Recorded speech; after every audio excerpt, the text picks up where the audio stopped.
We have a basic principle at Happy, and I want to check if you agree with it. Our core principle is simply people work best when they feel good about themselves. Hands up if you would agree. People work best when they feel good about themselves. Okay, if that's the case, what should the main focus of management be in an organisation? Making people feel good, making people happy, yeah? Hands up if that is the main focus of management in your organisation. Oh, we have some, good. So we've got MCL, yeah, sorry, MSL, sorry, and your startup bank, yeah, okay. No, sorry. Did you put your hand up? Yeah. What's your organisation? It's a utility energy company. Oh, right, utility and energy company, great. Okay, now some of you will be thinking there, some of you will be thinking, I wish it were. Some of you will be thinking, well, no, that you can't have it the main focus. I was recently on a platform with the chair of one of Britain's biggest retail organisations, 90,000 people, who said yes, put his hand straight up and said, yes, that is the main focus of management in my organisation. Anybody guess which organisation that was, which company? It wasn't Tesco. It wasn't, by the way, Sports Direct either, but it was John Lewis. Now, I don't know if those from outside Britain know John Lewis. It's 90,000 people. If you were to ask, if you're asking this kind of audience of British people who delivers the best customer service, they'd almost always come up with John Lewis, certainly of British companies. And he went on to explain how at the last board meeting, they spent 20 minutes discussing the numbers and 3 hours discussing people and how to value and motivate them. John Lewis was set up in the 1930s by a guy called Speed and Lewis as a workers' mutual. And back in the 1930s, Speed and Lewis put as the item number 1 in the Constitution, every decision this company makes must be based on the happiness of its workers. They only had 1 or 2 stores then. They're now probably the most respected company in the UK. So my question to you at your tables is, how would your organisations be different if the main focus of management was making people feel good? Now, this is not a debate about whether that's a good idea. I want you for the moment to suspend disbelief and imagine that has happened. That is how your organisations are run. What would they look like? What would they feel like? Discuss. Now, I won't go around all the tables, but just 1 or 2 words that people came up with. How would it be different? Anybody? Shout out. More connection between management and More connection between management and staff. Anybody else? Don't be shy. Better performance. Better performance. Simpler. How many think it would be a better place to work? How many think it would be more innovative? More productive? How many are going to go back and make sure it happens? Everybody. Everybody, absolutely. There is hard evidence for this. A guy called Alex Edmans at Wharton Business School decided to look at the great places to work and compare them to the ordinary places to work, i.e. the companies that had been in the Fortune top best places over 25 years. And he compared those that are in the stock market with the standard stock market index. Okay, happiness or engagement? I would say they're connected. It's a good question. I think happiness is a step beyond engagement. Actually feeling really fulfilled and motivated and having a sense of purpose. Yeah. Anyway, back to my research, if that's okay. So he found that the best workplaces had a 4-factor alpha of 3.5%. Anybody understand what that means? Yeah, some people do. Excellent. It's big, isn't it? What it means, 3.5% extra per year compared to the standard stock market. What that means, if you had a pension fund, personal pension fund, and you'd invested in the standard stock market, and at the end of 25 years, it was worth £100,000. If instead you put in the great workplaces, reinvesting each year as you could have done, it would have become worth 231,000. That is the hard financial difference. It makes you might wonder then, anybody here from an investment trust? Anybody here doing, anybody know? You might wonder why people don't invest in great workplaces. Well, there is one fund, the Parnassus Endeavour Fund, which decided 13 years ago when it set up to invest in happy workplaces. It had $600,000. It now has $1.4 billion and has been ranked over the last 10 years in the top 1% of performers across the entire United States. Which begs the question, why more investment funds don't do it? Because the proof is there. The academic research is there. The financial evidence is there. And it's not just true in the private sector. This is from hospitals. The King's Fund, which is a UK research organisation based which looks at health, looked at mortality rates in hospitals where staff were highly engaged and happy and where they were disengaged. For every 96 people that die in a hospital where staff are highly engaged and happy, 103 die in a hospital where they're disengaged and unhappy. Happy workplaces save lives. Yeah? And if you're sick, make sure you go to a happy hospital. Let me put a caveat on that. Which is that one of our clients did get somebody to go away and make people happy. So he brought in hula hoops, and he brought in games, and he made them have fun. And he measured happiness before and afterwards, and happiness went down. Why? Not relevant. Not relevant, yeah. Happiness isn't about the trivial stuff, and it's not about being made to have fun. It's about what they're looking at now instead is making sure people have meaning and purpose in their job, that they're doing what they're good at and they have autonomy. So let me ask you another question. I want you to cast your minds back over your working careers. Yeah? And think of a time when you're really, really proud of the results you produced. I know we all work hard all the time, but think in terms of the results, a time you're really proud. Might be a particular project, a particular time. Has anybody got some time in mind? Yeah? Okay, hands up to the time when you were really well paid. No, only one or two? Come on, we've got some Norwegians here. There must be. Hands up if it was a time when communication was particularly strong.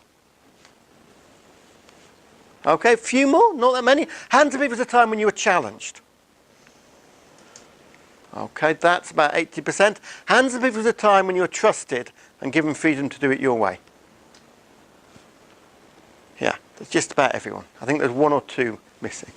I've asked that question now of thousands of people, and you get very similar response. About 1 in 10 when they're well paid. That isn't what enables great work. 1 in 3 when communication was great. But 80% or more when people are challenged, and just about everybody when they worked at their best was when they were trusted and given freedom. Absolutely in line with the management principles that Anders was talking about. So, let me put that in context. How many of you studied Maslow at some point? Yeah, you all remember Maslow's hierarchy of needs? What was at the bottom? The basic things like shelter, safety, food. What was at the top? What was the famous word? You're good, very good. Self-actualization. So the idea being, if you haven't got them, that's what motivates you. Having somewhere to eat, sleep, some safety. But if you have those, having more of that isn't what motivates you. What motivates you is the higher needs of belonging, self-esteem, and being in control of your life. Yeah? Make sense? Okay, let's translate that to a management hierarchy of needs. You need these things. You need to be paid. You need to have some idea what's going on. But it's the higher needs, support, challenge, freedom and trust, that actually motivate. Where are most organisations focused? The bottom or top of this pyramid? Bottom? Yeah? Do you think about where your organisation is focused? Where do you think the very best workplaces are focused? At the top. The Googles, the Gores, the Microsofts, the companies that win the great places to work are focused on how do we give our people the trust and freedom to do a great job. Yeah? So would you like a quick tip on how to give people that freedom that you can put into practice the moment you go back? Yeah? Do you in your organisation set people to solve a problem, come up with a solution, new idea, new proposal, and bring it back for approval? Yeah? Is that something that's common? Is it something that, yeah, okay. The idea is you miss out the approval. Okay? You approve the person's solution before they've thought up the solution. Does that make sense? So this is our old cafe area, and we had a 19-year-old in charge of it, and she wanted to improve it. This was after she improved it. So instead of asking to come up with a plan and submit it to approval, we agreed a budget and checked she understood the values of the organisation and left her to it. And I walked in one day and it looked like that, which I rather liked. Now, how do you think that 19-year-old, 3 months into her first job, felt every day walking in the room? Fantastic. She felt proud, she felt a sense of ownership, and she went on to do many other innovative things. So what gets in the way of us doing this? I was sent an email by one of my trainers some years ago with 3 things that she said, I love these 3 things you've done to improve things here. And I looked at them, and the first thought was, I had no idea that happened, because it hadn't come across my desk for approval. Second thing I noticed, though, was I would have rejected 2 of them if they had come across my desk for approval. Right? I set things up here. I used my best thinking. I think my thinking is pretty good. As do most managers. We are natural barriers to change. And if it comes across your desk, you've got to do something with it, haven't you? How many of you have put your best idea up to your manager and had them improve it? Not always a great experience. So I realised the only way to stop me doing that was for it to not come across my desk. So, let me give you the example of our website, which I used to be very involved in, because the website's important, right? I run the company and I know a bit about the internet. So I would help this, just this or that, or change that, or maybe should have that or that. What do you think effect that had on the website manager? Yeah, didn't really feel in charge of the website. So this time we decided we would pre-approve the website. Which is a big thing. That doesn't mean we said, do whatever you like. Okay? What did we say earlier? Most of you wanted freedom within guidelines, yeah? You didn't want to be told what to do. A few of you did want complete freedom, but most freedom within guidelines. So the guidelines were, we did a branding exercise, so look and feel of the company was clear. You can see, looking at Happy, we have a look and feel about the company. We agreed the metrics, how many people would visit and how much income it would generate would be how it would be judged. We sent Johnny, who was then in charge of it, on search engine optimization course, so that he would have the skills. And we also made sure Johnny was talking to users. We didn't need to know what they were saying, but we needed to know. That was one of the guidelines. He needed to be having those dialogues. And I saw the website for the first time the night before it launched. And it wasn't what I expected. It wasn't what I'd have done. But if you truly delegate, you don't get what you would have done. You get what they create. And the aim of delegation is not to be as good as you. It's to be better. So when we got the stats in a month later, income had trebled. So we didn't know, visitors had trebled and income had doubled. Even without the benefit of my expertise. Anybody know how big Buurtzorg is now? 4 people less than 10 years ago. Anybody know how big it is? 10,000 nurses in 10 years. No managers.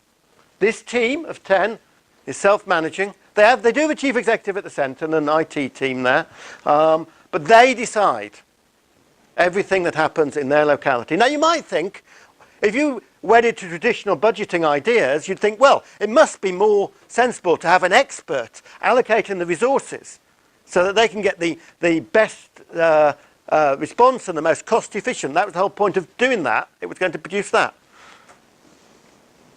Ernst & Young did a study of the way Buurtzorg worked a few years back and reckoned it would save the Dutch healthcare system €2 billion if the entire system switched to this.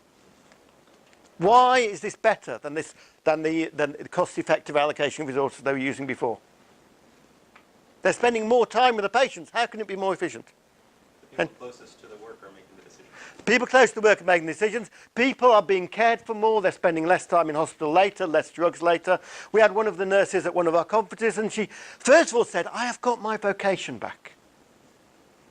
You can imagine the difference between being told what to do all the time and deciding. Yesterday, the day before, she'd spent the afternoon with a neighbour of one of her patients. Why? Because actually she was about trying to build community for that patient. But that's what happens when you start to trust your frontline staff. Yeah. So a couple of other quick thoughts. Actually, let's do quick think about this. What then should managers be doing? If they're not doing the command and control, they're not doing the telling people what to do. This is a survey. Do you know this survey? It's Google. It's from Google. Project Oxygen. Anybody know it? If you do know it, duck out of this next bit because we're going to give you a quiz. You've got to work out which are the two most important management behaviours. These are 8 positive management behaviours. Being Google, who I know are not maybe the best at paying their taxes, but they are a great place to work, and I've won lots of awards for that. And being Google, they looked at the data. They looked at tens of thousands of performance appraisals to work out in practice what should managers be doing. So you've got 8 things: good communication, especially listening, express interest in your people, productive results orientated, empower, don't micromanage, help with career development, key technical skills, be a good coach, and clear vision. Discuss at your table which are the two most important. 30 seconds. So, good communication. How many think that's one of the top 2? Oh, you're on your own there. Express interest in your people.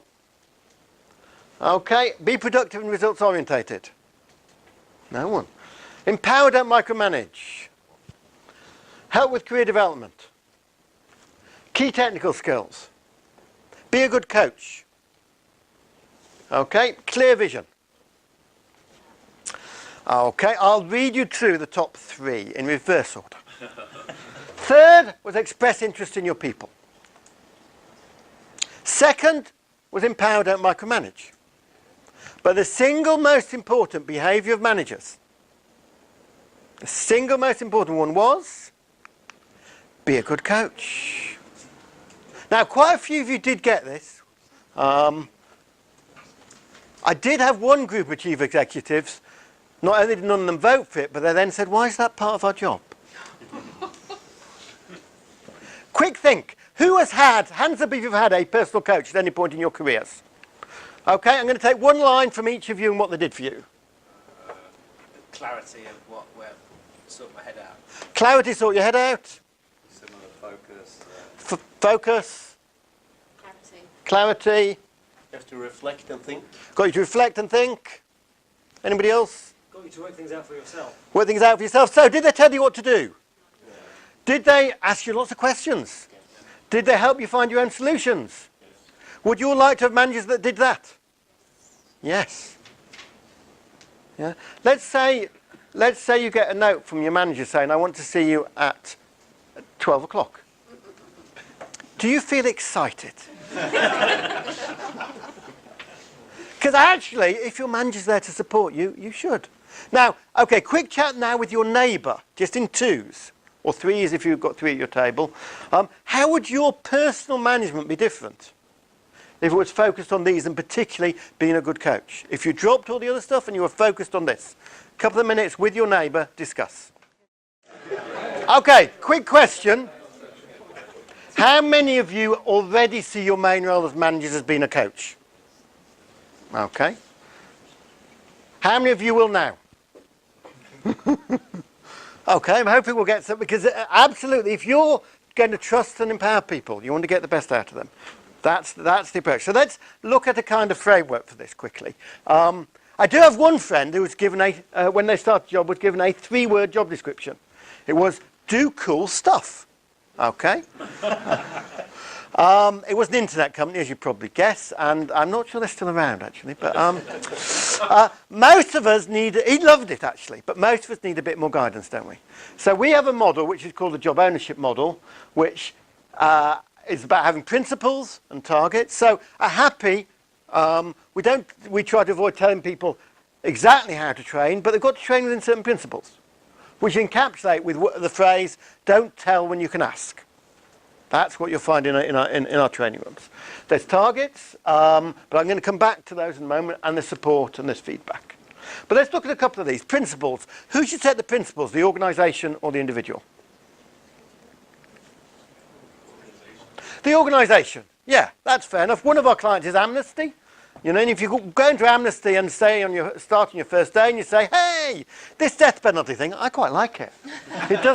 It doesn't work. You have to accept the principles of the organisation. You'll all have principles. Who should set the targets, the manager or the individual? Okay, we've got some both. According to research, who sets the tougher targets, the manager or the individual? When are they more likely to be achieved? So who should set the targets altogether? The individual. Now let me give you an example of this. This is again from our friends in Cheltenham. That I was listening to the director of IT speak at a conference recently, and at GCHQ it used to be the case that if you wanted to sign out a laptop it took 2 weeks. Right? There's key security things to be borne in mind. That wasn't even to leave the building, that was to take it round the building. And the director of IT thought maybe this is a bit long because he's getting some complaints. So he said, I think I'll set it for a day. But then he thought, hang on, he'd read the Happy Manifesto. This is the book, my book, you'll get at the end of the day. And the Happy Manifesto says get individuals to set their targets. So he said, okay.